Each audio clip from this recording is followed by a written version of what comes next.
sempat mengatakan bahwa ada yang benar dan ada yang tidak dari ke-9 poin yang diajukan oleh yang dibicarakan maksudnya oleh KPK, oleh ICW begitu maksud saya, maaf. Dari 9 poin itu ada yang benar bahwa memang ada dalam draft awal, itu ada yang tidak. Saya konfirmasi dulu mana yang benar dan mana yang tidak. Begini Mbak, 9 banyak sekali. Saya dengar waktu segmennya cuma 5 menit. Iya, betul. Jadi sebentar ini saya jelaskan ya. Pertama, biar masyarakat tahu, publik tahu, memang revisi ini karena ada ratifikasi kita atas konvensi PBB anti korupsi. Sehingga perlu ada penyesuaian, penyelarasan antara undang-undang kita dengan aturan yang ada dalam konvensi internasional tersebut agar sejalan. Itu yang pertama. Yang kedua, misalnya contoh tentang kerugian negara sebagaimana tadi disampaikan oleh Pak Yasin, pasal 2 undang-undang yang ada sekarang. Perlu diketahui kita-kita yang sekarang sedang hadir ini itu perlu lebih dalam lagi membaca, terutama mendapat masukan dari para ahli hukum pidana. Tadi sebelum acara ini dimulai, saya berkonsultasi dengan para ahli hukum pidana dan mereka mengatakan justru dengan tidak adanya kerugian negara itu, maka itu lebih memudahkan pembuktian kasus korupsi, karena dengan demikian tidak perlu kita harus hanya mengacu pada ini keuangan negara.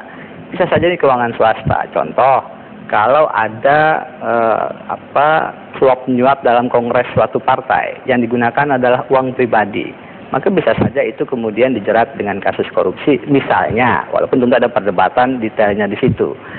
Dan banyak contoh-contoh yang lain. Kenapa kerugian negara ini hilang? Salah satunya karena dalam konvensi PBB anti korupsi itu masalah kerugian negara ini memang bukan lagi faktor yang dijadikan dasar untuk elemen pembuktian kasus korupsi. Kalau soal hukuman yang kedua, hukuman mati punya dilematika sendiri, Mbak. Coba tanyakan ke teman-teman aktivis hak asasi manusia, maka rata-rata punya hampir 99% saya berdialog dengan mereka, hukuman mati itu ditolak. Death penalty di negara-negara yang demokratis sekarang dikurangi hukumannya, dan konvensi PBB anti korupsi dalam konteks ini memang mereduce hukuman-hukuman yang terkait dengan hukuman mati. Argumentasinya panjang di situ, dan itu adalah perdebatan yang tidak berujung tentang hukuman mati. Itu perdebatan hukumnya memang complicated. Saya ingin ambil contoh satu lagi tentang pelemahan KPK. Tentu saja itu tidak boleh dilakukan. Dan saya ingin pastikan, karena ini draft yang belum sampai kepada Presiden, dalam pengalaman saya berdiskusi dengan Presiden, dalam pengalaman saya mendiskusikan masalah gerakan anti korupsi dengan Presiden SBY, ada satu ketika, ada suatu masa di mana ada upaya untuk menghilangkan kewenangan penuntutan KPK, penyadapan KPK, pada saat kita di tahun 2009 membahas rancangan undang-undang pengadilan tindak pidana korupsi. Saat itu di DPR ada sebagian aspirasi yang menguat agar kewenangan-kewenangan strategis KPK itu penyadapan, penuntutan dihilangkan. Apa yang terjadi? Dalam rapat kabinet pada saat memberikan arahan, Presiden dengan sangat jelas menyampaikan kepada Menkumham saat itu, Andi Matalata, posisi pemerintah adalah tidak boleh kewenangan-kewenangan strategis KPK, penuntutan dan penyadapan itu dihilangkan. Baik, jadi kewenangan KPK tidak akan sendiri ya? Dalam prakteknya, Presiden memastikan itu, dan akhirnya pada saat itu Undang-Undang Peradilan Tipikor disahkan tanpa menyentuh kewenangan-kewenangan strategis KPK.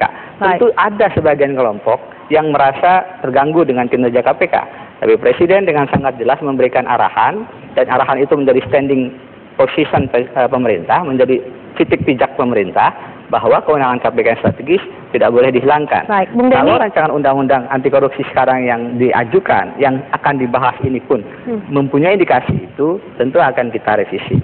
Baik, ini harus saya potong dulu untuk break, dan saya tampaknya harus mengucapkan terima kasih kepada Anda, Bung Neni. Tapi ada satu pertanyaan terakhir terkait korupsi di bawah 25 juta rupiah, benarkah bisa bebas? Itu tentu perdebatan tersendiri, tetapi kemudian kalaupun itu disetujui, bukan melemahkan atau tidak melemahkan. Baik. Artinya kemudian korupsi ingin diprioritaskan kepada para penjahat koruptor besar. Oke, baik. Jadi justru filosofinya kalaupun itu disetujui adalah yang dipenjarakan adalah koruptor-koruptor yang di atas 25 juta.